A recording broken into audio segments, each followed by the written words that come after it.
that money? Who I bought forgot. it? I forgot that happened. Yeah, Somebody- that's honestly an People even buy them. better question. I People was buy them. going Another to stupid idiot. exalt it. I was Oh going to no, I exalt died. that video for you, Blue. Just to The guild even show points you. is a massive That's what happens when you hurdle. fall How asleep. many weeks did it take you to get the guild? Welcome back, YouTube, to another 1 hour grind series. So today's topic, we're going to be looking at grinding DarkSeekers Retreat and showing you the location, rotation, any mechanics, and then finally looking at the loot. And let me tell you, these mobs are insanely tanky, which I'll be talking about gear recommendations later on, so stay tuned for that. Also, just a quick disclaimer, just like my other 1 hour videos, so I don't get too roasted with my trash numbers, which I know I'll definitely get roasted at this spot. And let me tell you, I definitely think I had my confidence shattered, but this video is geared towards a person who may be checking out the spot for the first time, so your money per hour may be a little bit less, which does reflect into my numbers, but I will also talk about the potential average money per hour once you maybe get efficient at this spot. However, I think it's a little bit more of a gear check. Also, I'm not perfect, so if I happen to leave anything out that you think is important for the spot, then let me know down in the comments. But with that being said, let's jump right on in. All right, so this spot here is going to be in the new region, Ulukita, which is going to be located right here, okay? And it's going to be pretty close to Alta Nova. The location of all the mobs are clearly exemplified in this picture here. So thank you to that user on Reddit for making this, and it clearly shows you the best places to go if you're either over clearing or under clearing. I'm at number 4 on this map, which is located right here. And the nice thing about this spot is that it's kind of close to this landmark, so you can go here and then just go straight up. But there are many different grind spots here at DarkSeekers Retreat, which is nice because there's no Marnie zone. So you really shouldn't have any issues finding a good spot. The recommended AP is apparently 310, and the DP should be around 420. So let's talk about the gear recommendation here. It's a big fat lie. Honestly, unless you have at least 1,000 hidden stat AP, you're not going to be very efficient, and you legit need to run all buffs. And if you really want to go hardcore, then you can use the an elixir rotation. In terms of DP, that also seems like a lie as well. I'm at 393 DP, and I've had some close calls while I was actively playing. I did, however, semi fall asleep during one of the hours, and when I woke up about 5 seconds later, I did die. Don't judge me. So don't fall asleep. But you could probably be fine even at 380 DP. But again, the main issue at this spot is going to be your AP. And even if you have the 310 sheet AP, that really means nothing. You probably need at least 1,000 hidden AP, which is going to be your AP and then your monster AP and then your skill add-ons and all the other buffs you may be running. Now the soft cap at this spot is 1,100 AP, so this is definitely a in-game spot. They did just update this area about 2 months ago, and they claim to make the grinding a little bit more efficient. I did not try the spot before the change, so I can't tell you how it was before.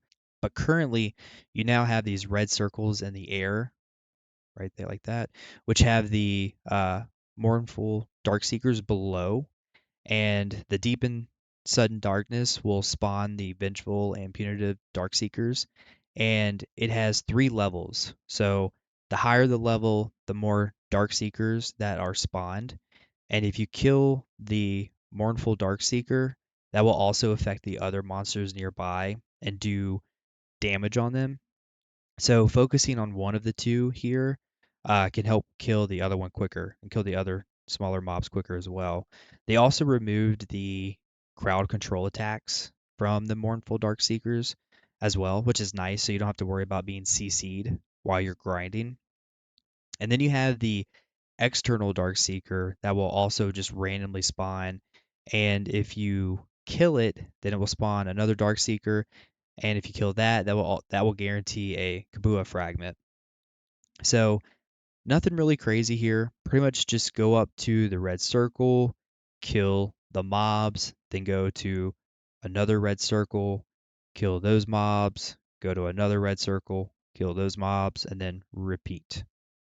All right, so I'm going to show you the rotation that I was using at this spot. Now again, with that map that I showed you earlier, there are many different spots you can go to. So you may have to adjust accordingly based on how many packs you're clearing. But again, I'm on number 4 on the map, which again is located right here. And then you can clearly see the 3 mobs here. So 1, 2, 3. And so I'll show you just kind of how I was doing it real quick, starting now.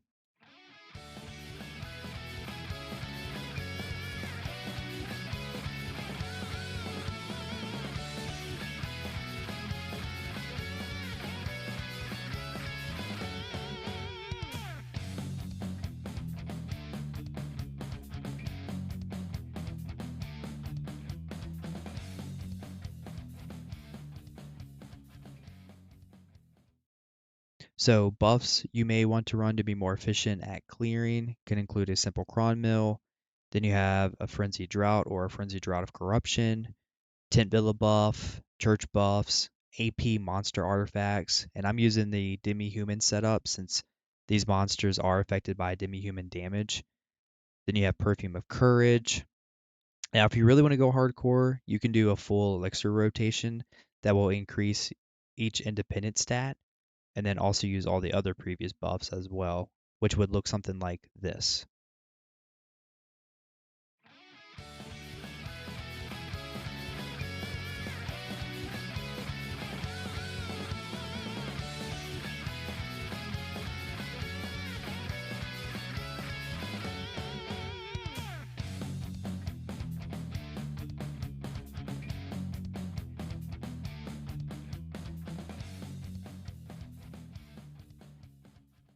All right, welcome back. So let's see what we got in 1 hour with just using a level 2 loot scroll with my drop rate being around 300%, without Agris first and then with Agris.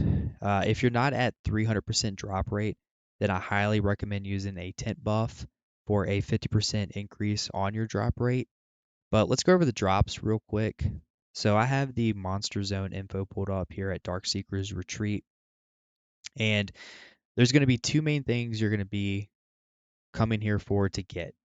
And the first one here is going to be your best in slot artifact.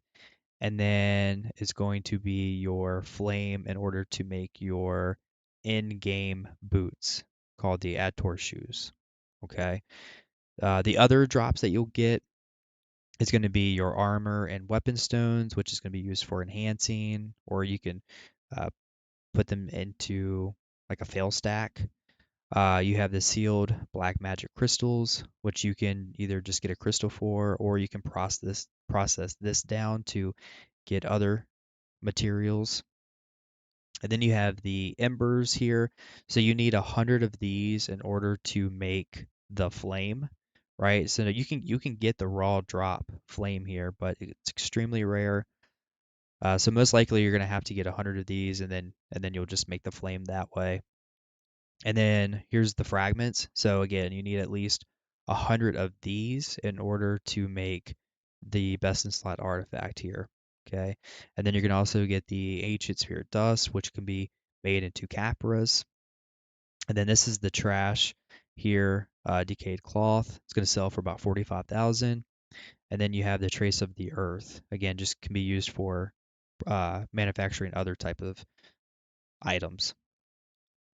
So first, before I go over my few hours here, according to Garmoth, the potential average money per hour at 300% drop rate and a yellow loot scroll and Agris is around 1.4 billion, with the average trash being around 12.9k, which I'm not really sure how accurate that trash number really is and how accurately people are saying that they're using Agris or not.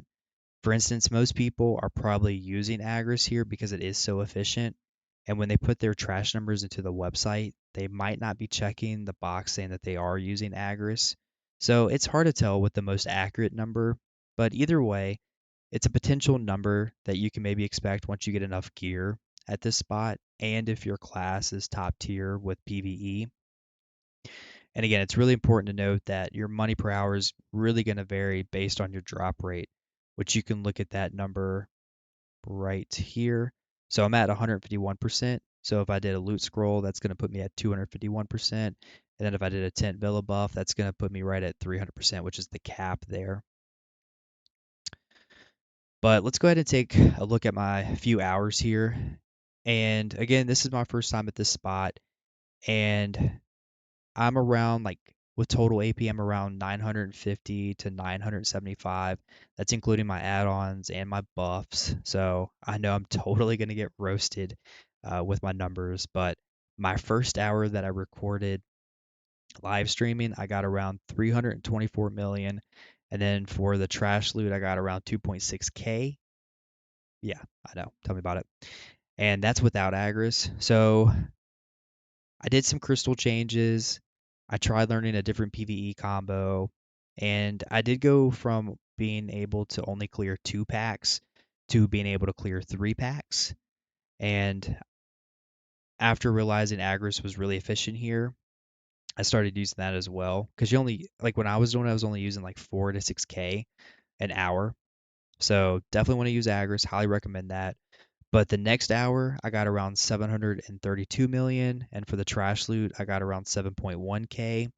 And then the third hour, I got around 523 million, and for the trash loot, I got around 7.2K.